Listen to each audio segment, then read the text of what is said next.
গাজীপুরে দীর্ঘদিনের যানজট সমস্যার স্থায়ী সমাধানে বড় উদ্যোগ। মাননীয় প্রধানমন্ত্রী জনাব তারেক রহমানের নির্দেশনায় শুরু হয়েছে ওভারপাস নির্মাণের পরিকল্পনা।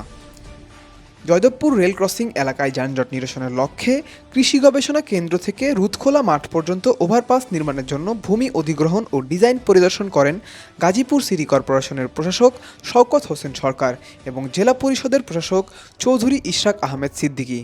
এ সময় ওভারপাস নির্মাণের বিভিন্ন জটিলতা, বাস্তবায়ন প্রক্রিয়া এবং জনগণের সুবিধা নিশ্চিত করার বিষয়গুলো নিয়ে বিস্তারিত আলোচনা করা হয়।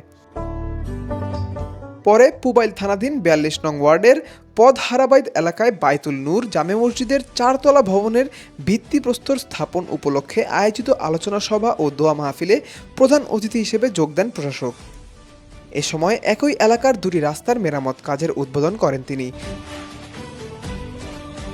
স্থানীয় বাসিন্দাদের সঙ্গে কথা বলে তাদের সমস্যাগুলো শোনেন এবং দ্রুত সমাধানের আশ্বাস দেন।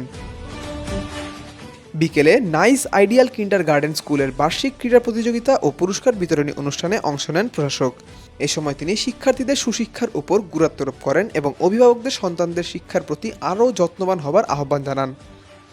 এরপর সাতানীপাড়া এলাকায় সনাতনী ধর্মাবলম্বীদের আয়োজিত সংবর্ধনা অনুষ্ঠানে যোগ দেন প্রশাসক।